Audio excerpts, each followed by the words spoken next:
Rentable, fiable, innovant. Avec eux, ça risque de fluctuer. Mais soyez rassurés, vous serez en croissance sur le marché.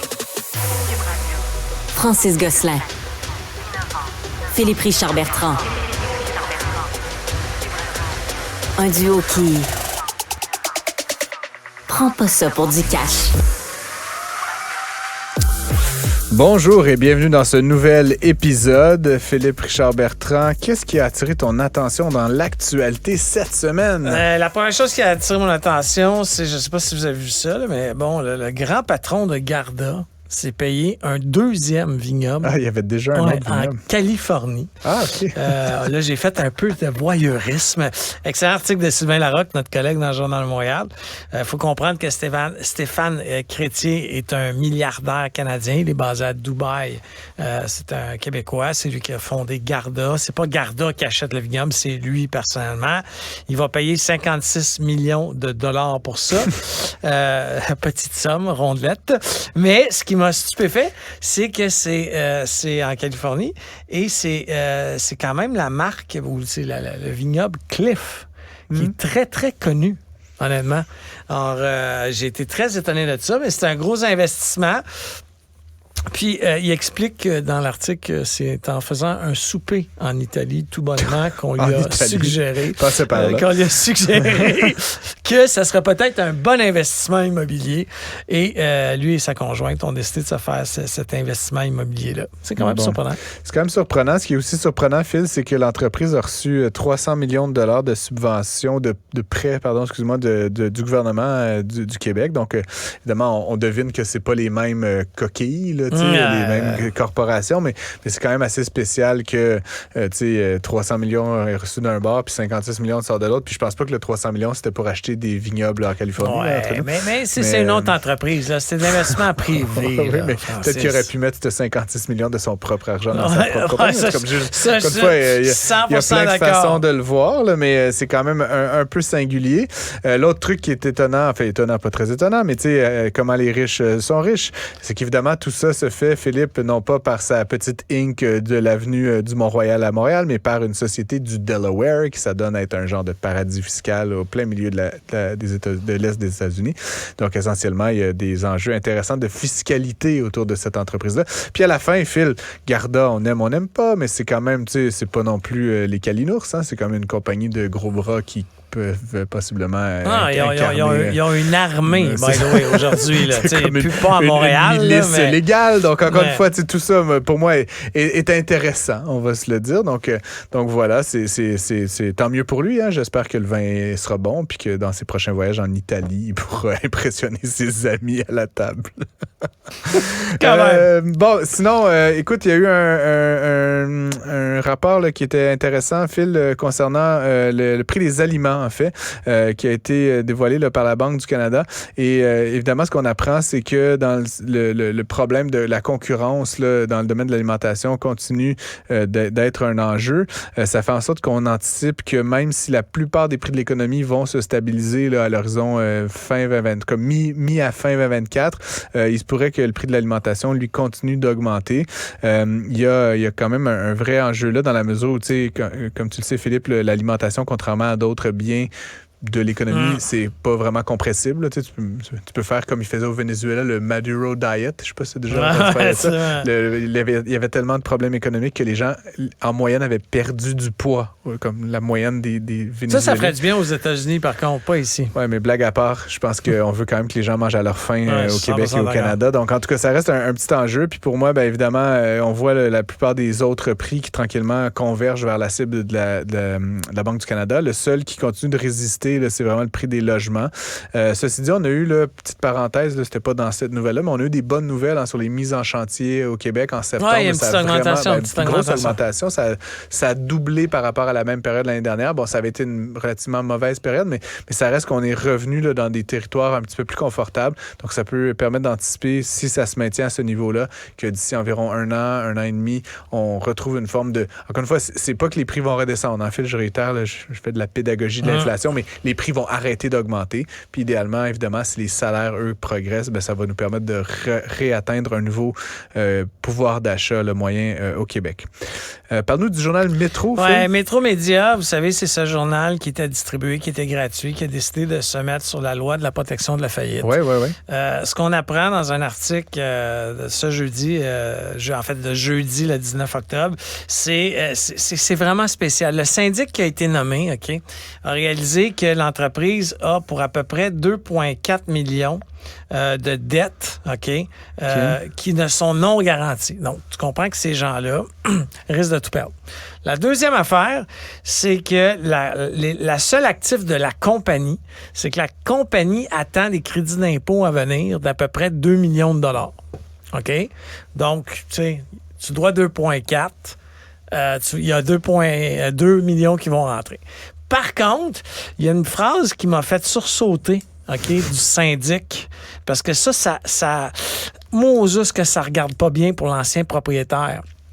L'ancien propriétaire s'est versé 2,57 millions de profit quelque temps avant la débâcle financière. Je veux pas le défendre, je connais pas les dossiers, mais ce que j'avais compris, puis c'est ce que j'avais lu initialement, Phil, c'est qu'il avait investi 3,5 millions, donc c'était comme une manière de se rembourser son investissement. Là, mais encore une fois, je ne défends pas. Par contre, tu comprends que quand tu fais un dépôt de bilan, OK, quand tu vas devant ton syndic, ça paraît moins bien.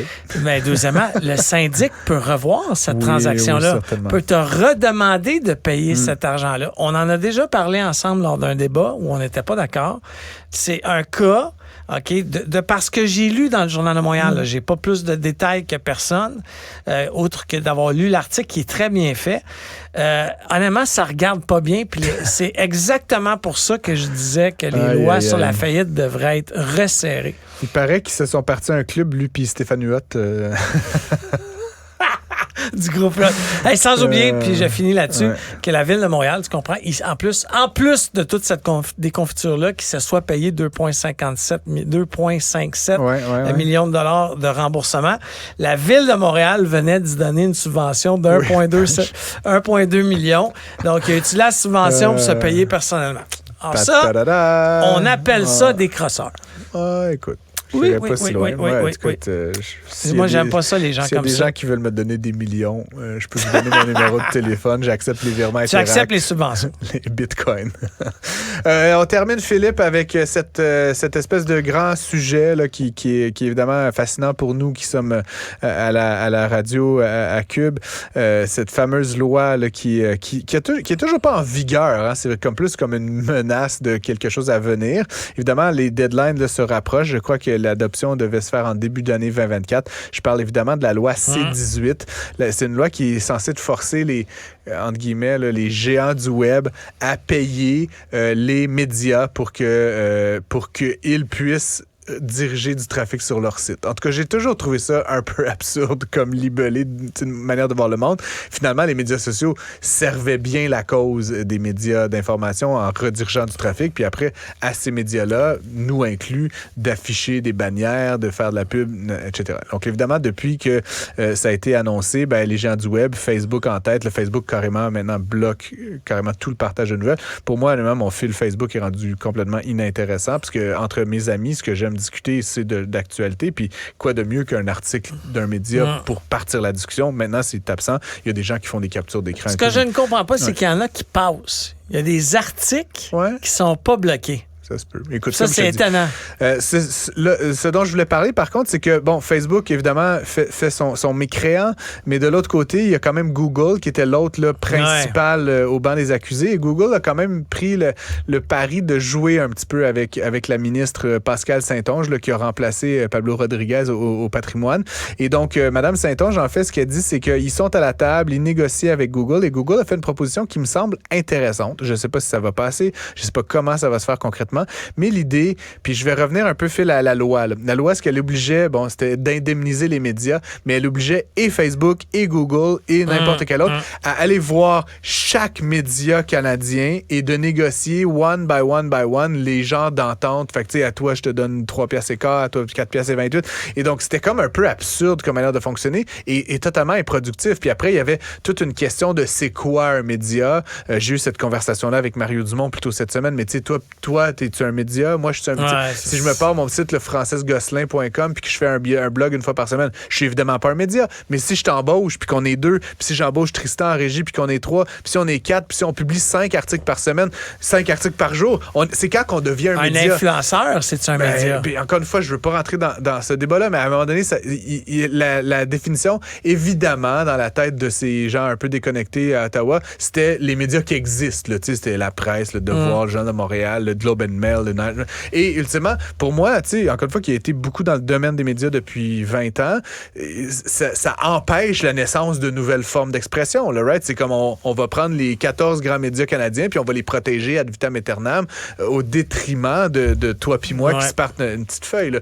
Et donc, encore une fois, il y avait ce problème-là. Et donc, ce que Google propose, ce que je trouve intéressant, c'est de dire, guys, fixez-nous un montant, idéalement pas trop important, mais nous, on va poter de l'argent. Là. Je sais pas, 1 million, 2 millions, 5 millions, puis à l'échelle de Google, là, 5 millions, c'est de l'argent après la virgule. On va mettre ça dans un compte. Facebook va faire la même chose, peut-être qu'Amazon, peu importe.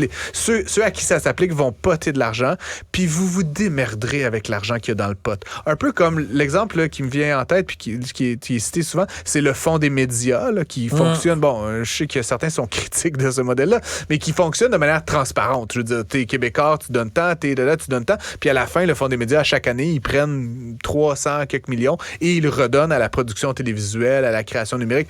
Mais c'est le fonds des médias qui fait les règles, c'est le fonds des médias qui a le jury, c'est le fonds des médias qui décide. C'est pas à Google puis à Facebook de négocier avec chaque petit producteur, tu comprends? Fait que j'aime bien cette idée d'à un moment donné, c'est comme un concept d'arbitrage. On va mettre de l'argent dans un pot, puis vous, gouvernement canadien, créez-vous une structure, mettez en place des règles, puis démerdez-vous pour redistribuer l'argent. Parce que je pense que Google reconnaît qu'il y a un besoin de financer les médias d'information. Ils ont juste pas envie de s'en occuper, puis d'être constamment en train de renégocier. Mais encore une fois, je trouve la proposition intéressante.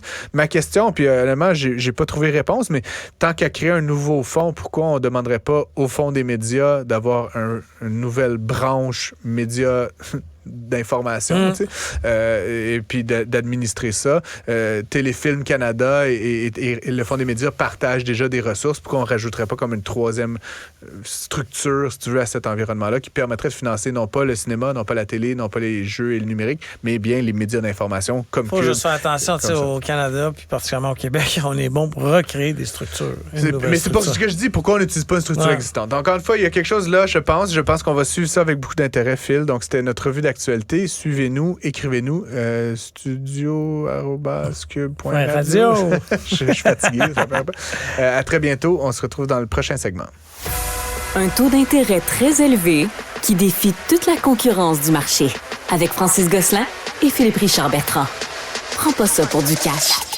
Il y a beaucoup de questions ces temps-ci d'entrepreneuriat, mais en particulier d'une forme d'entrepreneuriat qui, moi, me fascine personnellement, le repreneuriat. Ça consiste à reprendre, comme le dit le nom, des entreprises existantes, les racheter généralement, puis devenir soit l'actionnaire ou même dans certains cas le gestionnaire de ces entreprises-là. Pour en parler, on a quelqu'un qu'on aime bien, qu'on connaît bien, un ami, Patrice Letourneau. Je sais même pas comment le présenter. Il est consultant, entrepreneur et repreneur pour les fins de la cause. Bonjour, Patrice. Salut les gars. Merci d'avoir accepté l'invitation. On commence par des questions faciles. Patrice, après une carrière comme consultant, tu as été consultant en management pendant plusieurs années. Tu as été 5 ans chez Amazon Web Services dans la région de la Scandinavie, c'est ça? Exact. Tu es revenu au Canada avec l'idée de reprendre une business. Ça te vient d'où cette obsession de vouloir absolument reprendre une business plutôt que d'en créer une nouvelle ou d'être un salarié? Ben déjà, je suis un entrepreneur à la base. Là. J'ai fondé ma première l'entreprise, j'avais 18 ans en import-export, ensuite logistique de transport. On a d'ailleurs fondé ensemble les Curative Mornings Montréal, donc cofondateur. Et puis Conseil Atelier, qui est une entreprise de conseil que j'ai vendue en 2017 à un groupe de Montréal, le groupe Logian. Mais après donc cette carrière d'entrepreneur-là, puis de consultant, comme tu parlais, je suis allé en Scandinavie, puis chez Amazon, j'ai vu des entreprises hyper innovantes en Scandinavie qui étaient des espèces de symboles d'innovation. Il y a aussi les modèles de gestion chez Amazon qui m'ont beaucoup inspiré, puis j'ai appris plein de choses là-dedans. Je me suis dit, en revenant ici, je peux mettre ça à profit. Par contre, repartir une start-up, on sait que le taux de réussite n'est pas toujours extraordinaire. J'avais entendu parler d'un enjeu de relève. Je pense que vous avez des gens à l'émission, là, Alexandre Olive, etc., il y a 2 semaines qui en ont parlé. Mais ça m'a touché à cœur, ça, comment on s'assure que ces entreprises-là qui sont rentables, qui fonctionnent bien, qui ont été bâties à bout de bras par des entrepreneurs pendant fait que c'est par générosité sociale et grandeur d'âme. Don de soi. Et intérêt personnel, évidemment. On l'appelle Mère Teresa. Non, mais il y a un enjeu de relève, c'est vrai. Moi, j'ai des compétences que je veux apporter, puis il y a un intérêt personnel sur l'entrepreneuriat ou le reprenariat. Yes. Puis le modèle financier est très intéressant, même avec des taux d'intérêt élevés aujourd'hui, là. On peut, si on fait du leverage buy-in, là, c'est-à-dire lever de la dette, acheter une entreprise, par exemple, là, qui fait 1 million de BAIA, là, de bénéfices avant intérêt, impôt, amortissement, de 1 million, une valorisation de peut-être 5 millions, mais on met 1 million de notre poche, on lève 80% de financement à la banque. Donc, on met 1 million, puis on achète une compagnie qui fait 1 million par année. Pas pour corriger Philippe Richard Bertrand, mais puisque tu es là-dedans, ça ressemble à quoi les taux d'intérêt effectifs actuellement? Là, ballpark, là, c'est 12%, là, comme disait Philippe? C'est-à-dire, avec du capital de risque, on est aux alentours de 11, 11,5, effectivement. Bon, finalement, t'avais raison, Philippe Richard Bertrand. Généralement, avec des prêts entreprises, on est plus autour du 7,5, 8, 8,5. Bon. Fait que j'avais aussi raison. En fait, la banque, la BDC, là, son taux effectif à matin, je l'ai regardé, là, avant le prime qui se prenne, c'est 9,3. Ouais, c'est ça. Ça, c'est juste le taux. Là, après ça, selon ta cote de crédit, c'est énorme. Ça peut être 4, 5. Donc, il faut trouver des entreprises qui ont une profitabilité de plus de 11 12 Mais tu sais, à une certaine époque, on disait qu'il y avait à peu près 10 000 entreprises juste dans la région de Montréal, là, la grande, on va appeler ça la grande région métropolitaine. Là, il y avait 10 000 entreprises qui étaient en faute de repreneurs. C'est énorme. C'est énorme. Puis on parle pas de business là, moribondes qui sont des zombies. Là. On parle d'entreprises avec des profits qui fonctionnent et que ça soit un monsieur ou une madame qui en est propriétaire, ils sont à 70, 80 ans, là.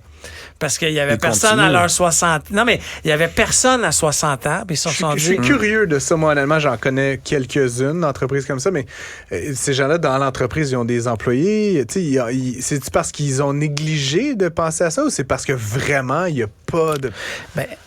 Je ne veux pas répondre pour lui, là, mais si moi, je me promène dans les PME du Québec manufacturière... Tu peux t'en aller, on va la PME manufacturière, là, c'est la catastrophe. Les gens, ils veulent pas être le patron, c'est ça? En fait, il y a un manque de préparation de la relève. Là. Si je peux faire un peu de name dropping, j'étais avec Robert Dutton là, hier dans son bureau, qui enseigne à HEC de chez Rona, ancien PDG de Rona, qui me disait justement, il y a un gros problème au Québec de préparation de cette relève-là. Les gens arrivent à la fin, ils pensent qu'ils vont vendre ça, puis ça va prendre 6 mois, puis ils vont quitter. Sur le marché, là, il y a un dude qui va... Il y a un Patrice qui va arriver, qui va mettre 5 millions sur la table. Ça se prépare, puis il faut trouver de la relève des fois à l'interne ou trouver une relève externe, mais ça se prépare au moins sur 2 ans. Là. Parce que même pour un gars comme toi, là, mais dans le scénario que tu nous as décrit, là, peu importe les montants, etc., mais tu arrives à quelque part, idéalement, il reste... il y a du monde qui reste, puis du monde qui ont quelques connaissances sur comment ça fonctionne la business.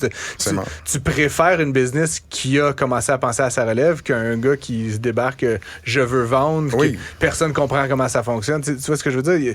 Il y a une notion que même si tu es pour vendre à l'externe, il faut que tu prépares l'interne dans une certaine mesure. Tout à fait. Puis la valorisation va être plus élevée si le risque est moindre. Si l'entreprise est préparée, puis elle a documenté ses processus, puis que c'est pas dans la tête d'un monsieur ou d'une madame qui va quitter à la retraite. Oui, mais on est consultants les trois. Là. Tu sais, combien de fois tu arrives? Moi, je suis dans je la nommerai pas, là, je suis dans une entreprise. Là, il y a un haut dirigeant, là, le bras droit du CEO des, je pense, 40 dernières années. Là, il était là avec le père de la compagnie familiale. Aucun plan de relève, puis il part dans 3 mois. Puis, tu sais, responsable des achats mondial. Hey, la compagnie, elle capote, là. J'espère Mais c'est qu'ils nous ça écoutent. souvent. Non, mais je n'aimerais pas comme l'entreprise. consultant. Mais tu sais, oui, je sais, mais si ça n'a pas été fait auprès des employés du propriétaire de l'entreprise, tu penses pas qu'il y a lui-même, il sait pas qui va reprendre? Hein? Mais ça, c'est dans un jeu. Il y a énormément d'aspects émotifs. Tu sais, toi, tu bâtis une compagnie pendant 25-30 ans, tu penses à ta retraite, tu veux vendre, tu vas pas annoncer ça à la radio ou sur les médias sociaux. Là. Tu t'en parles discrètement à des gens de confiance pour essayer de trouver, mais tu penses à tes employés, tu penses à tes clients, tu veux pas mettre en jeu leur confiance envers toi. Il y a un enjeu de découvrabilité pour un repreneur comme moi qui cherche, dans le fond, le bon timing de l'entreprise qui est prête dans 6 mois, 12 mois à quitter puis qui a bien préparé sa relève, mais c'est extrêmement difficile. Puis là, tu nous as donné un scénario tantôt, Patrice, dans lequel tu mettais 1 million, là, casually. Mais tu sais, il y a des gens qui nous écoutent. Là, si tu veux être repreneur, il faut absolument avoir 1 million dans son petit compte, dans sa petite poche arrière, là, dans son CELI. Non, mais laisse-nous un peu un portrait de, concrètement, là, qu'est-ce qu'il faut pour pouvoir se prétendre repreneur aujourd'hui, là, financier notamment, puis après en termes d'aptitude? Là? Ben, en fait... si on parle d'emprunter pour acheter une entreprise, là, c'est sûr que il faut mettre un minimum de capital. Là. C'est un peu comme quand on achète une maison. Là, on va demander une mise de fonds minimale. Dans certains cas, si le prêteur, par exemple, te connaît bien ou tu es associé avec un groupe, un fonds d'investissement, ces choses-là, ben, ils sont prêts à prendre plus de risques et à demander moins de capital. Même dans certains cas, j'ai vu des opportunités où on prêtait 100%. Capital, en fait, on met aucun capital. Mais quand on commence, évidemment, on n'est pas connu. Puis tout ça. Donc, ils vont regarder le profil. Est-ce que tu as déjà eu des entreprises? Est-ce que tu connais ça? Est-ce que tu as fait du conseil? Bon, est-ce que tu connais le secteur? Puis, ils vont évaluer le risque. Puis, en fonction du risque, ben, ils vont te demander une mise de fonds personnelle ou plus pas. Plus ou moins grande. Parfois, c'est de mettre sa maison. Hein? Donc, c'est pas tout le monde qui est prêt à faire ça. Il y a un risque certain là-dedans. Je connais ça. Philippe, il est locataire. Fait qu'il n'y a plus ce problème-là. Ouais, c'est vrai. On peut plus te le demander.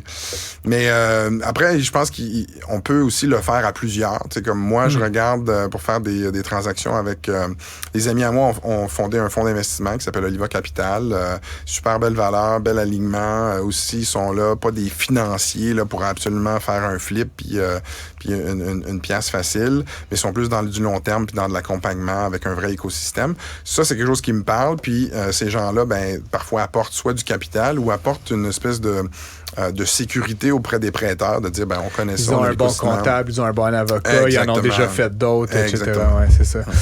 J'imagine que quand on rachète, Patrice, une business, quel que soit le domaine, il y a comme un objectif qui n'est pas juste de racheter puis de se rembourser, mais souvent d'optimiser la business ou de la changer, de la faire croître probablement, de la développer, etc.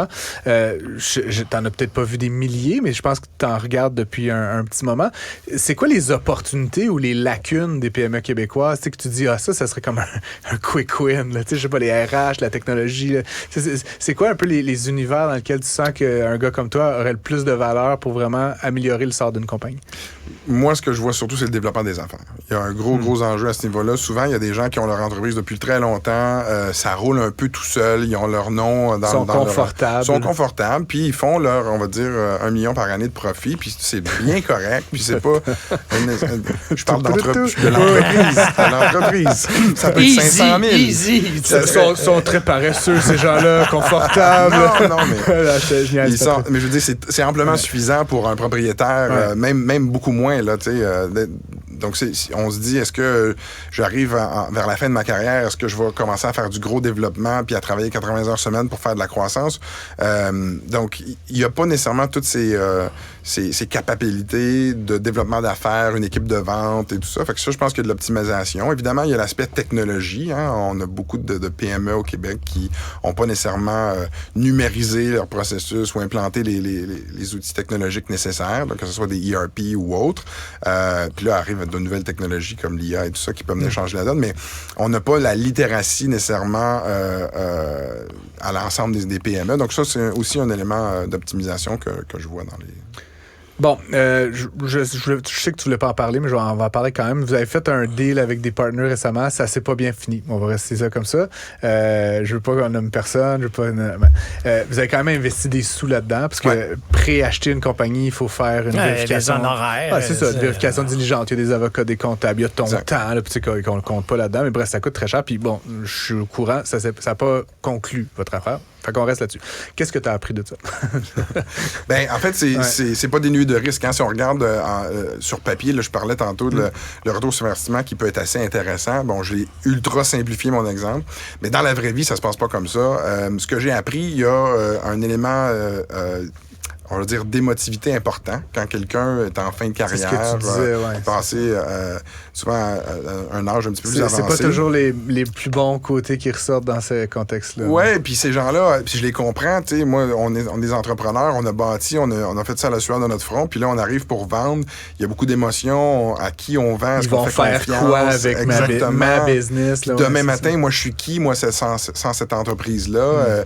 Je pourrais plus rentrer dans mes bureaux puis d'être le patron ou la patronne.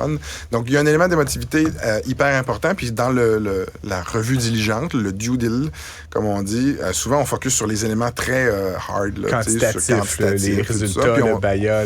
En tout cas, nous, personnellement, on a négligé peut-être des aspects un petit peu plus humains dans ces aspects-là. L'accompagnement de la personne qui choisit de vendre.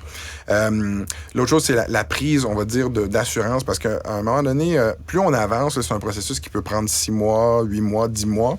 On commence à engager des frais, puis on signe des offres de vente.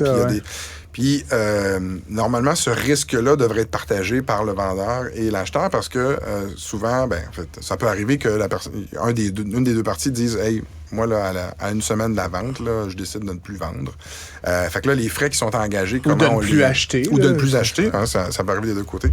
Donc, ces frais-là, comment on les répartit, tout ça. Donc, il y a certains jalons, je pense, ce que moi j'ai appris qu'on n'a pas fait, c'est dans la discussion, on pourrait rendre... discuter de qu'est-ce qui arrive si finalement on a chacun mis un certain montant puis que là une partie décide de pas vendre, comment on couvre nos frais, ce genre de choses-là. Puis les avocats peut-être doivent nous accompagner là-dedans puis nous conseiller. Fait que c'est bien d'être bien entouré. Dans les grosses transactions, on a déjà vu ça. Là, on se rappelle Air Canada, quand ils ont essayé d'acheter Transat, il y avait un walk-out de 50 millions. Ça donne le goût de conclure. Puis on walkait out, quand même. Il y avait plus de zéro que le deal à Patrice, quand même, dans cette entente. On est beaucoup dans les... Non, mais je pense que, tu sais, j'aime ce que tu dis parce que moi aussi, j'en ai fait quelques transactions dans ma carrière, puis j'ai pas walké out souvent, mais quand j'ai walké out, je suis resté pris avec des honoraires considérables d'avocats, de comptables, de vérification. Ouais. Puis, je pense que le risque partagé, ça amène un sérieux. Je pense que ça amène peut-être un certain sérieux dans la transaction des deux parties, de se commettre. Peut-être mettre un maximum aussi, de dire, hey, tu walk out, c'est temps, là. J'ai vu ça là, récemment, là, by the way. Plus on s'approche, en fait, d'une date de transaction. Parce que walk out, au début, quand on s'est rencontrés 3 fois... Allô. Ça, je comprends. C'est qui paye le quand on a commencé à signer les offres de financement, puis il y a des frais. Là. Je comprends.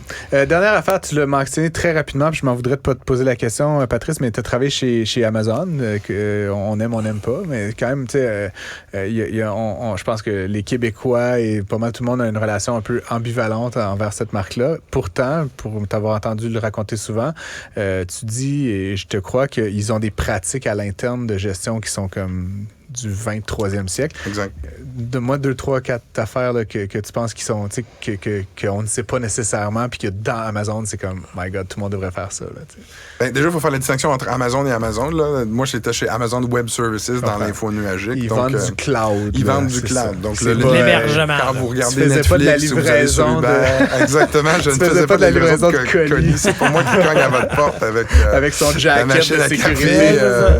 Où j'étais pas dans les entrepôts. Mais effectivement, ils ont ce qu'ils appellent des principes de leadership. Et tout est géré dans ça. Donc, par exemple, nous, quand on embauchait des employés, on les embauchait strictement sur les 14, maintenant il y en a 16, principes de leadership. Par exemple, l'obsession du client, livrer des résultats, ce genre de choses-là. Donc, ça importait peu. C'était pas... ça importait quand même, mais peu ce que tu avais fait avant ou est-ce que tu avais l'expérience dans ce qu'on cherchait, c'est le fit de culture. Est-ce que dans les leadership, dans la culture dans la zone, 16, la liste, bien là-dedans. Puis, prouve-le-moi, c'est-à-dire démontre-moi par des histoires, du storytelling, que t'es obsédé du client, par exemple. Fait que raconte-moi une histoire, puis là, les entrevues, c'était seulement 2 principes de leadership pendant 1 heure, puis là, tu as une demi-heure chacun, puis convainc-moi que t'es vraiment obsédé du client, en me racontant une histoire hyper détaillée avec de la donnée et tout ça. Ensuite, quand on veut une promotion, ben c'est la même chose, il faut démontrer qu'on est là-dedans. Puis, ça, on le voit souvent, c'est sur les murs, là, les mots, là, les valeurs, ce genre de choses-là. Mais chez Amazon, c'est dans les courriels, c'est dans les formations, dans la salle. Tout le monde parle de ça. C'est un langage. Puis quand on veut quelque chose pour un client, ben on dit ça serait, on serait obsédé du client si on mettait tel programme en place, ce genre de choses-là. Ça guide vraiment tout, ce qui fait que les gens sont hyper autonomes. Il n'y a pas de processus, il n'y a pas nécessairement d'outils. On fait comme on veut, tant qu'on est aligné sur les leadership principles de la boîte. Fait que comme gestionnaire, c'est beaucoup plus facile de gérer des plus grandes équipes. T'as pas besoin de faire de micromanagement, de supervision. Tu fais confiance. Tu sais que les gens, ils ont la culture à cœur, puis ils s'en vont dans la même direction parce qu'ils respectent ces principes. Il n'y a pas de PowerPoint chez Amazon? On a des PowerPoints seulement pour l'externe, pour les clients, mais à l'interne, c'est interdit. C'est ce qu'on appelle des narratives. Donc, c'est des documents de, on va dire, 1 à 6 pages, dépendamment du projet. Et c'est très, très dry, c'est très sec. Il y a pas d'image, c'est interdit d'avoir des images. C'est que de la donnée. C'est presque scientifique, là. C'est comme, les PhD aiment ça. Ouais, c'est ça, exactement. Phil rendu à la demi-page, il dort. C'est ça. Moi, ils sont où les émoticônes? Ils sont où les... Non, ça. Puis quand les premières rencontres, là, c'est un peu choquant, là, mais les gens arrivent, ils ont pas reçu le document avant, et là, on est 8 autour de la table, puis on dit, OK, la première demi-heure, personne ne parle, on ne fait que lire le document, puis on prend des notes. Fait que là, t'arrives dans une salle, bonjour, tu t'assois, puis pendant 30 minutes, tu lis un document, tout le monde est là, c'est silence. Puis après 30 minutes, c'est, OK, Philippe, Francis, c'est quoi vos commentaires? Puis on intègre ces commentaires-là dans le document, souvent live. Puis on n'a pas besoin de se rencontrer une 2e fois ou une 3e fois, une 4e fois parce que tout le monde a commenté. Je vais essayer ça à mon bureau, les gens vont capoter. Ça marche. Il y a beaucoup de livres qui ont été faits sur la culture Amazon, ce genre de narrative-là. Il n'y avait pas un parti politique, je pense que c'était en Allemagne, le Anti-PowerPoint Party. Là. Il avait fait comme une formation politique constituée en bonne et due forme. Patrice Letourneau, consultant, entrepreneur, repreneur, merci énormément d'avoir été avec nous. Je trouve que ça a donné quand même un éclairage très humain, très tangible à cette action-là de reprendre des entreprises au Québec. On a besoin de plus de Patrice Letourneau, certainement, au pluriel. On va lancer le site, 1-800 Patrice Letourneau. Appelez. Excellent. Bonne soirée. Merci. Si le temps, c'est de l'argent, il faut l'investir là où il y a de la valeur. Vous écoutez Prends pas ça pour du cash. Ces jours-ci sort la 10e édition du rapport de la situation de l'activité entrepreneuriale québécoise, un dossier intéressant, chaud. Je pense que tu en as parlé. Oui, j'en ai parlé cette semaine du Trisac, puis j'ai participé aussi. On a organisé un webinaire un peu là, pour... webinaire, Phil. Les grands mots. Non, mais pour expliquer un peu le rapport, c'était fascinant. T'es un gars hautement technologique quand on y pense, hein, toi. Bref, tout ça pour dire, on apprend dans ce rapport-là que l'activité entrepreneuriale québécoise s'essouffle au Québec et on aimerait en savoir un petit peu plus là, à ce sujet-là. Et donc, on s'est dit, quoi de mieux que de convoquer à l'émission l'un des 2 auteurs de l'étude, Étienne Saint-Jean, PhD, professeur titulaire à l'Université du Québec à Trois-Rivières. Et là, bon, je pourrais faire toute la litanie de ses titres. Là. Il était détenteur de la chaire de recherche du Canada sur la carrière entrepreneuriale, de la chaire d'excellence en enseignement sur la pédagogie de l'entrepreneuriat. Et il est directeur de l'Institut de recherche sur les PME. Bonjour, Étienne. Bonjour. Dis-nous, qu'est-ce que ça veut dire s'essouffle, cette notion d'activité entrepreneuriale concrètement? Comment ça se manifeste? En fait, on observe plusieurs indicateurs cette année qui sont légèrement à la baisse. Donc, on voit par exemple une baisse des intentions entrepreneuriales, une baisse également de l'activité entrepreneuriale émergente. Mais ce qui a surtout marqué notre attention cette année, c'est qu'on a observé une baisse de l'entrepreneuriat établi. Donc, les gens que ça fait plus de 42 mois qui versent des salaires dont l'entreprise est opérationnelle, évidemment. Et ça a décliné de manière importante cette année. Donc, on voit plusieurs indicateurs, mais notamment celui-là qui était particulièrement marquant. Est-ce que tu trouves que il y a des c'est la faute de quelqu'un? Tu sais, c'est pas pourquoi on en est là? Pourtant, tu sais, je me serais dit que ça aurait dû diminuer pendant la COVID. Tu sais, peut-être en 2021, mais en 2022, pourquoi? Quand on est en train de sortir de la COVID? Ben, c'est une excellente remarque. En fait, il y a plusieurs facteurs. On ne peut pas attribuer à une seule cause là, cette situation-là.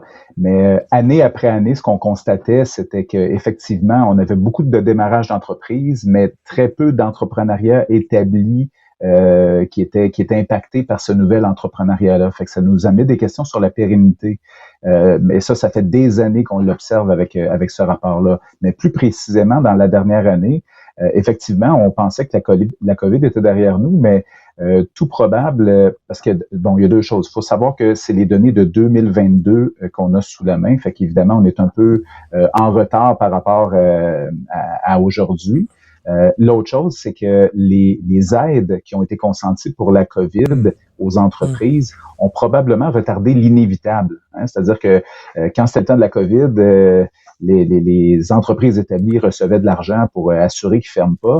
Il y a des entreprises qui, normalement, auraient probablement fermé leurs portes. J'adore. Et puis, ils sont restés ouvertes. Fait que c'est devenu, il y a des collègues qui appelaient ça des entreprises zombies, là, c'est-à-dire qu'ils fonctionnaient, mais ils fonctionnaient parce qu'il y avait un soutien un peu artificiel. Et là, évidemment, quand les aides ont été terminées, ben, là, les entreprises étaient tout simplement plus rentables. Alors, c'est une des raisons pourquoi on a observé d'ailleurs cette année là, qu'il y avait une augmentation des sorties entrepreneuriales sans continuité des activités. C'est-à-dire que les gens quittaient l'entrepreneuriat, mais l'entreprise était plus opérationnelle. Là. Ils ont fermé leurs portes. Fait que probablement que c'est un des facteurs parmi plusieurs autres. Comme tout bon rapport, j'imagine, ou en fait j'espère, Étienne, que vous avez quelques pistes de solutions peut-être. Qu'est-ce qu'on peut faire pour contrer cet essoufflement? Est-ce que c'est une fatalité? Est-ce que c'est à Philippe et moi et Étienne Saint-Jean de je sais pas, de faire une pancarte sur le bord de l'autoroute? Est-ce qu'il y a un rôle pour les gouvernements? Comment est-ce que vous voyez peut-être qu'on rebatte l'enthousiasme autour de cette notion d'entrepreneuriat au Québec? Oui, c'est une bonne question. En fait, évidemment, il y a beaucoup de facteurs qui sont difficiles à contrôler, du type l'augmentation du coût de la vie, l'inflation, la pénurie de main-d'œuvre. Il y a plein de facteurs qui affectent le monde des affaires puis qui rendent de plus en plus difficile gérer des entreprises. Ça, c'est indépendamment des gouvernements, dans le sens que c'est plus difficile d'intervenir de ce côté-là. Par contre, ce qu'on a observé dans le rapport, qui peut être une piste super intéressante, c'est que on sait qu'il y a vraiment une grande proportion d'entrepreneurs établis qui approchent l'âge de la retraite puis qui envisagent sérieusement vendre leur entreprise ou en tout cas du moins partir à la retraite. Et de ceux-là, il y a plusieurs belles entreprises qui pourraient être reprises. Et c'est un peu ce qu'on a observé cette année. C'est la première fois qu'on sortait des données de ce côté-là, des données sur le reprenariat en tant que tel. Donc, on a observé, là, donc depuis à peu près 7-8 ans au Québec, il y a vraiment une augmentation importante du reprenariat, c'est-à-dire des gens qui deviennent entrepreneurs, mais en achetant une entreprise qui est en opération. Fait que ça peut être une façon d'éviter l'érosion, hein, parce qu'un dirigeant d'entreprise qui a personne pour prendre la relève, il va mettre la clé dans la porte. Et c'est probablement plus vrai quand c'est des petites entreprises avec 1, 2, 3 employés. Fait que ça peut être une solution, autrement dit, pour éviter cette espèce d'érosion-là là, du nombre d'entreprises établies au Québec.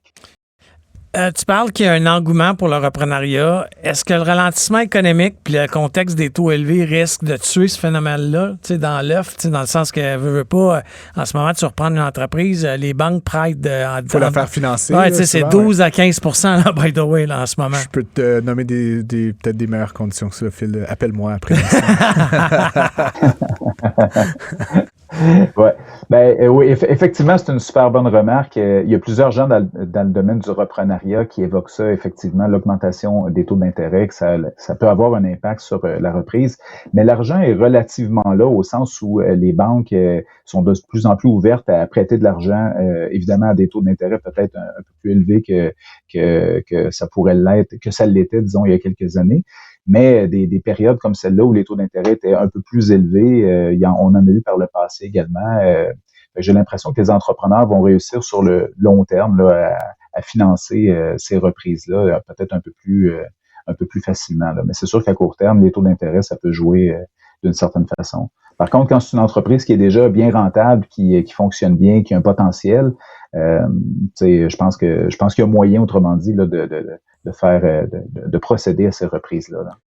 J'étais intéressé, Étienne, dans votre profil, n'ayant pas eu l'immense plaisir ni la chance d'étudier à l'UQTR, mais d'apprendre qu'on avait au Québec une chaire d'excellence en enseignement sur la pédagogie de l'entrepreneuriat. Je me demandais justement, sans trop faire mon petit gars d'école, mais est-ce que justement l'enseignement de l'entrepreneuriat, les universités, est-ce que selon vous, vous allez me dire que oui, mais concrètement, comment est-ce que les universités peuvent peut-être aider à fabriquer ou à appuyer justement des gens qui ont un peu la fibre entrepreneuriale en leur donnant des mesures, des techniques? Comment est-ce que vous voyez ça? Et évidemment, étant détenteur de la chaire, là, j'imagine que vous avez quelques pistes pour nous à ce sujet.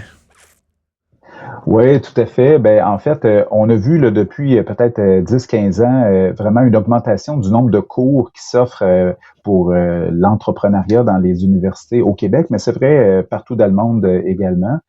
Puis on a également vu un essor aussi des structures de soutien à l'entrepreneuriat étudiant au Québec. Là, quasi toutes les universités au Québec ont des structures là, pour appuyer les étudiants entrepreneurs. Chez nous, ça s'appelle le Carrefour d'entrepreneuriat d'innovation, mais toutes les universités ou à peu près au Québec ont ce type de structure-là.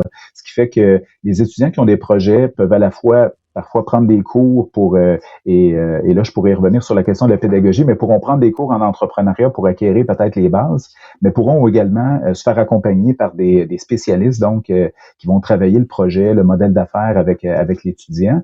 Et puis, généralement, ces structures-là travaillent en collaboration avec l'écosystème entrepreneurial plus large dans la région, ce qui fait que quand l'entreprise commence à avoir disons, être bien structurés, avoir un certain potentiel, ben là, ils sont mis en contact avec des financeurs, ils sont mis en contact avec des gens qui peuvent davantage les amener là, un peu plus loin. Là. Fait que c'est vraiment des structures d'amorce là, pour les premiers pas d'un projet entrepreneurial. Fait que ça aide. Puis également, ce qu'on assiste depuis particulièrement 5 à 10 ans, là, vraiment beaucoup plus des pédagogies qui sont orientées vers l'action. Avant, puis à l'université, on a un peu cette croyance-là que on s'assoit dans un cours, on écoute, on prend des notes, puis on fait un examen, mais dans les cours en entrepreneuriat, c'est rarement le cas. Fait qu'il y a beaucoup d'activités pour lesquelles les étudiants se mettent en action et vont dans l'écosystème, font des choses concrètes. Et ça leur permet de développer des compétences entrepreneuriales ou en tout cas du moins de voir s'ils ont les qualités requises là, pour devenir entrepreneur. Fait que ça, c'est un changement de paradigme, je dirais, d'à peu près une dizaine d'années. C'est pas toutes les universités qui sont rendues au même niveau à ce niveau-là, mais on travaille fort de ce côté. Tellement intéressant. Étienne, on vous aurait écouté pendant 1 heure si on avait eu le temps. Étienne Saint-Jean, PhD, professeur titulaire à l'Université du Québec à Trois-Rivières. Là, je vais vous repasser là, tous les titres, mais merci énormément d'avoir été avec nous. Francis, j'invite les auditeurs qui veulent voir le rapport. C'est super simple. Allez sur Google, faites GEM Québec 2021 parce que le rapport... de l'activité entrepreneuriale québécoise. Tout à fait. Merci beaucoup, Étienne. Merci, Étienne. Et un plaisir. Un flux sans interférence. Pour une écoute plus que rentable. Prends pas ça pour du cash. Pour faire face à la pénurie de main-d'œuvre, mais aussi parce que le Canada a historiquement été un des pays les moins bien classés en matière de productivité, on entend souvent dire qu'il serait opportun d'investir en automatisation. Là, je regarde notre invité, savoir si je dis vrai. Et donc, on a l'occasion ce soir d'accueillir le président, directeur général, fondateur de Vention. Moi, je dis Vention, je suis un gars d'Ottawa, mais Étienne Lacroix. Vention a été une des pionnières qui a rendu l'automatisation industrielle accessible aux fabricants par le biais de certaines innovations numériques. Ils viennent, en l'occurrence, de recevoir un investissement assez important du Fonds de solidarité des travailleurs du Québec de 15 millions US. Là, donc, c'est ce que j'ai lu à quelque part, 20 millions canadiens, on peut dire. Bonjour, Étienne. Bonjour. Ça va bien? Et Invention ou Vention, Invention, c'est le diminutif d'invention. Ah, d'accord. On va le dire en français. Sophie Durocher va être contente. Ça se dit bien dans les deux langues. Donc, reçu ce financement-là, donc de 20 millions, pourquoi avez-vous besoin déjà de cet argent-là, puis d'autant d'argent, puis qu'est-ce que vous allez faire avec? Écoute, on est bien content que la FTQ nous soutienne. La FTQ sont en fait fait, sont avec nous indirectement depuis les tout débuts, hein, parce que la FTQ investit dans d'autres fonds de capital de risque et donc nous connaissaient depuis déjà plusieurs années. Puis, ils ont eu une opportunité de venir en direct dans l'actionnariat. Puis, on se connaissait bien, fait que c'était tout naturel. Ouais. Et ça, ce qui est intéressant avec ça, c'est que, comme tu le mentionnais, il y a des beaux défis au Québec en automatisation industrielle. Au Canada même et ailleurs dans le monde. Et d'avoir des partenaires financiers locaux, ça aide. Et écoute, le fonds ici est super présent au niveau des manufacturiers québécois. Ont la même désir que nous de faire en sorte que certains de ces manufacturiers-là puissent augmenter leur productivité. Fait qu'il y avait un bel alignement de mission. Fait qu'ils font pas juste vous apporter de l'argent. Possiblement, ils ouvrent le carnet d'adresses aussi. On dit que l'argent n'a pas d'odeur. On essaie d'avoir de l'argent avec l'odeur. Voilà. Puis la FTQ nous amène ça. Fait qu'on est bien contents. Puis c'est une belle collaboration qui se continue dans le fond. Là, j'ai une question, moi, de marché. Est-ce que c'est vrai qu'au Québec, il y a un retard important ou considérable par rapport à peut-être d'autres provinces canadiennes? Oui, ça, c'est vrai. Et c'est un peu structurel, hein, parce qu'au Québec, on a été exposé énormément à l'aérospatiale. Et l'aérospatiale, c'est la petite série très manuelle. Tu sais, des avions, on en sort 60 par année. À 60 pièces par année, tu n'automatises pas. Et deuxième phénomène, c'était le taux de change. Un taux de change qui jouait évidemment à la défaveur de l'automatisation. Fait que tu mets ces deux facteurs-là, on a accumulé un retard. Puis ça, on met ça dans le contexte de l'automatisation en général. Ça coûte cher d'automatiser. Hein? On paye pour la technologie souvent des gros joueurs industriels, là, et toutes les composantes nécessaires, les robots, les convoyeurs, ainsi de suite. Mais il faut aussi payer pour les intégrateurs système qui ont de l'expertise pour prendre toutes ces composantes-là puis faire des lignes automatisées. Voilà. Fait qu'on paye deux fois. Et Vention essaie de faire en sorte que l'expertise justement des intégrateurs système, on peut mettre ça dans une plateforme en ligne qui est simple d'utilisation. Donc, quelqu'un qui est sur le plancher manufacturier, qui n'est peut-être pas un expert d'automatisation, mais qui connaît bien ses processus manufacturiers, peut le faire par lui-même. Et là, tu abaisses le coût de façon considérable. Fait que c'est ça votre métier, dans le fond, là, si je peux le résumer ainsi. Vous faites comme une interface ou une plateforme qui permet d'intégrer différentes composantes d'une chaîne d'assemblage d'une usine de production. C'est ça? Faut voir ça comme un gros kit Lego. Un kit Lego pour ingénieurs, un kit Lego industriel. Mais on est dans la mission, c'est de démocratiser l'automatisation industrielle. Donc, on permet à des gens d'aller en ligne, comme tu viens de le mentionner, de concevoir des lignes d'assemblage, des cellules robotisées avec de la composante Lego, des robots, des convoyeurs, ainsi de suite. Voir le prix en temps réel et de commander ça. Donc, c'est vraiment comme du... Tu sais, moi, j'ai beaucoup de clients dans le manufacturier, là, donc tu sais, veux pas, c'est comme un plug and play. Là. Tu vas prendre des messages, les convoyeurs, les machines de coupe, puis tu vas juste faire en sorte dans ton système, là, j'extrapole, là, je le connais pas, mais qu'ils vont être capables d'améliorer le flow, puis peut-être partir une nouvelle de production plus vite. Exactement. Nous, on a une idée d'une machine automatisée, là, puis la livraison, on parle de quelques jours, quelques semaines. On parle pas de mois. Et aujourd'hui, on est dans une taille où on peut servir des gros joueurs. Là, on est chanceux, on sert du Tesla, Northvolt, on va en parler, c'est un client du côté de Berlin. Mais on est capable aussi de servir plein de petits joueurs. En fait, c'est ça notre créneau, c'est les petits manufacturiers à haut taux de mixité qui ne pouvaient pas s'automatiser. Donc, c'est du logiciel. C'est pas du génie. C'est pas du conseil. Ah, là, tu m'amènes sur mon sujet préféré. C'est les deux. C'est un modèle un peu Apple-esque. Hein? On veut créer de la simplicité. Tout le monde se rappelle des MP3. Dans le temps, moi, je retourne dans le temps de Napster, de LimeWire. Ma mère ne pouvait pas consommer de la musique digitale. C'est trop compliqué d'aller sur Napster, brûler des CD, ainsi de suite. Ils ont lancé le iPod. Tout le monde pouvait avoir accès à la musique. On a accepté de payer pour ça. Payer $1 par chanson. On fait la même chose, donc on a pris du hardware et du logiciel qui sont faits pour aller l'un avec l'autre. Ça fait en sorte que l'utilisation pour l'utilisateur est très simple et les non-experts sont capables de naviguer le flow. Vous dites plusieurs fois dans vos communications, puis j'ai vu votre site web, et le mot « démocratiser » revient beaucoup par rapport à l'automatisation manufacturière. Donc, démocratiser, c'est rendre accessible au plus grand nombre, à des gens qui autrement comprendraient pas ou n'auraient pas accès peut-être.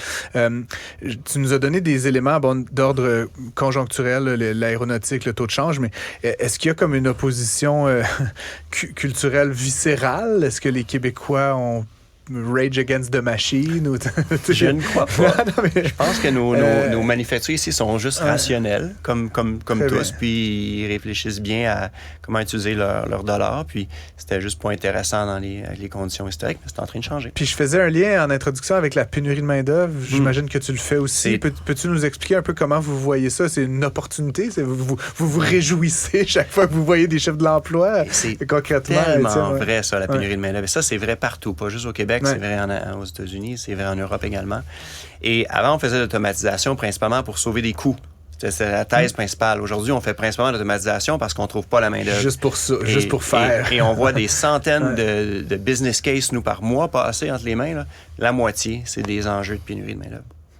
Mais avec la montée des taux, là, je pense qu'on était rendu à 9 montées consécutives à court terme. La Banque du Canada, la semaine passée, by the way, a dit qu'elle pensait peut-être même encore augmenter, ce qui me fait capoter. Je vais réserver mon jugement là-dessus pour un autre segment de l'émission. Mais est-ce que tu penses que ça peut affecter votre business? Écoute, cette augmentation-là? Ça crée des cycles. On vit pas dans un vase clos. Si les taux d'intérêt sont élevés, les gens investissent moins en CAPEX. Ouais. Fait que bon, on danse. CAPEX, c'est des dépenses en capital, donc des machines. Et des machines, ainsi de suite. Ouais, mais on est chanceux parce qu'on offre des solutions qui coûtent moins cher généralement. Si on regarde l'industrie de l'automatisation cette année, là, tout le monde, on regarde les gros joueurs, là, vous les connaissez tous, là, ils sont tous dans le rouge. Pas nous.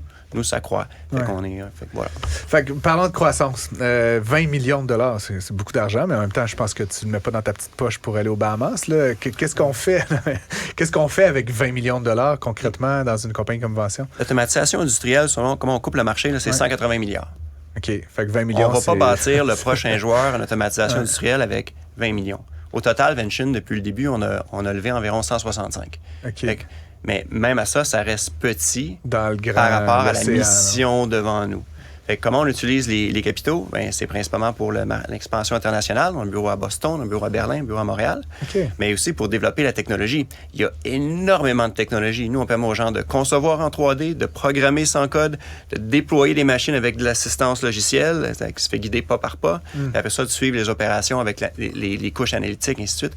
Il y a beaucoup de technologie. Il faut contrôler des robots. Bon, fait qu'il y en a beaucoup à bâtir. On avance bien, on est bien content, mais ça se fait pas avec 165 millions. Non, c'est ça. Ça va en prendre plus, c'est ce que tu nous dis essentiellement. Mais c'est brillant de le faire en étapes, par contre, parce que Exactement. tu dilues moins la compagnie en disant, bon, cette fois-ci, c'est une tranche de 20, tu vas monter ta valorisation, chercher du chiffre d'affaires. On dirait qu'il sait de quoi il parle. Dans mon idéal, on lèverait du financement tous les jours. Moi, parce que ton BIA a augmenté de jour. Je connais des avocats qui seraient contents. Environ 12 000 de valorisation par heure travaillée. Fait que, on lèverait toutes les heures, mais bon. Très intéressant. Mais donc, puis là, je sais pas si on n'en a pas parlé avant, Étienne, mais c'est trop confidentiel, tu me dis, mais vous êtes en croissance, donc forcément. Oui. C'est ça la mission. Quand on prend du capital. Quelques chiffres là-dessus, là, ça ressemble à quoi la croissance chez Vention? Là? Vous doublez chaque année? Vous triplez chaque écoute, année? Cette année, on ne va pas doubler, mais on a été chanceux. Ça va vite. En start-up, il y a une règle où tu te rends 2 millions, puis après ça, tu triples, tu doubles. 5 ans, tu as une licorne. Bon. Okay. On a fait ça. Okay. Là, on est bien content. Et on continue à croître, puis avec des taux qui sont généralement attrayants pour le commun des mortels, mais faut être réaliste. On a accepté de prendre du capital de risque. Ça vient avec une responsabilité de notre côté de croissance.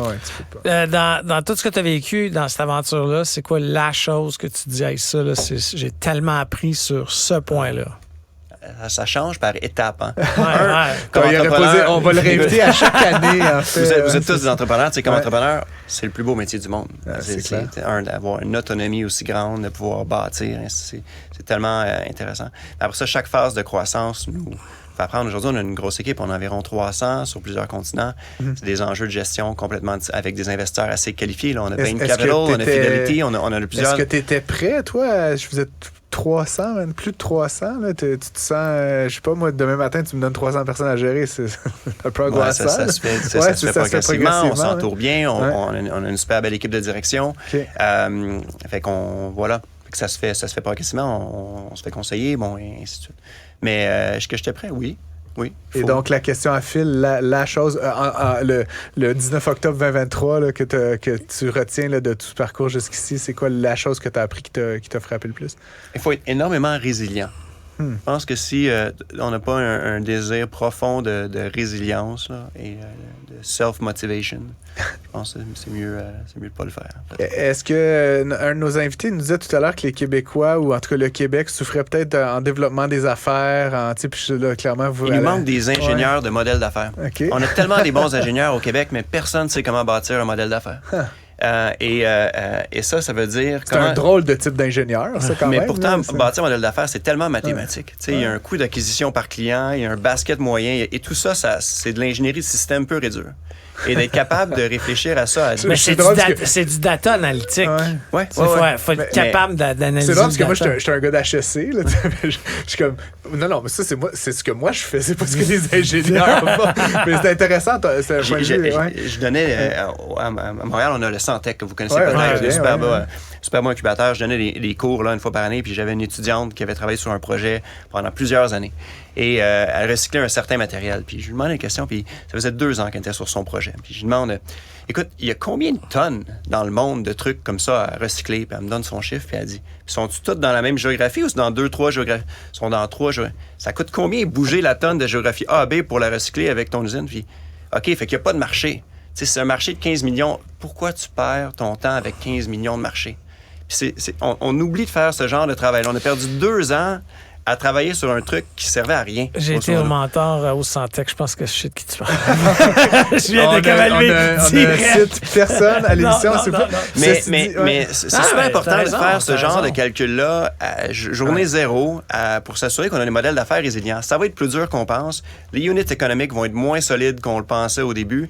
Si on n'a pas une espèce de marge de manœuvre dans les units économiques, perdons pas notre temps.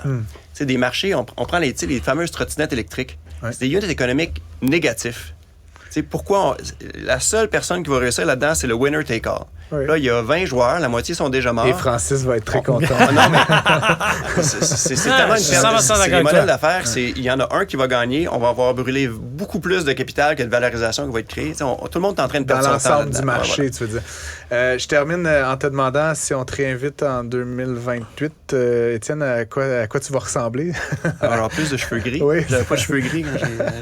À quoi va ressembler Vention? À quoi va ressembler le marché? 2028, on va être plusieurs centaines de millions. Ça va être une belle chose. Chiffre d'affaires. On va être basé à Montréal. Notre R&D nous se fait ici. On est un des plus gros centres pour faire la R&D en robotique là, au Québec. Okay. Ça va rester ici. On va avoir un rayonnement international. C'est déjà le cas. On sert 4000 manufacturiers. Mais je pense qu'on va être capable d'aller chercher beaucoup de profondeur dans les manufacturiers qu'on sert. Fait que je pense, écoute, on va créer un beau petit joyau industriel ici. Puis j'espère que moi, quand j'étais ingénieur, on voulait aller travailler chez Bombardier quand j'étais ingénieur. J'espère que tous les ingénieurs vont vouloir aller travailler chez Vention. Excellent. Ben, en tout cas, s'il y en a qui nous écoutent, vous vous embauchez sûrement. On a à peu près une trentaine de positions. C'est ça, exactement. S'il y en a qui nous écoutent, allez sur le site de Vention, VENTION, c'est ça, exactement. Il y a plein de beaux emplois qui sont disponibles.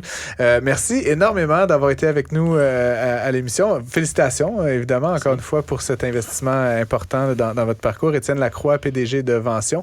Je vous rappelle que si vous êtes intéressé par les postes chez Vention, vous pouvez écrire à Vention. Vous pouvez aussi nous écrire à nous. On va transférer le courriel. Oui, et puis aussi, si vous êtes intéressé à ce qu'on reçoit d'autres entrepreneurs, il y a des gens qui nous écrivent de plus en plus. Oui, hey, t'as-tu pensé à inviter telle personne? Et pour ceux qui veulent considérer l'automatisation industrielle, on est super chanceux avec les gens de la FTQ. Ça nous a permis d'ouvrir notre centre d'expérience client.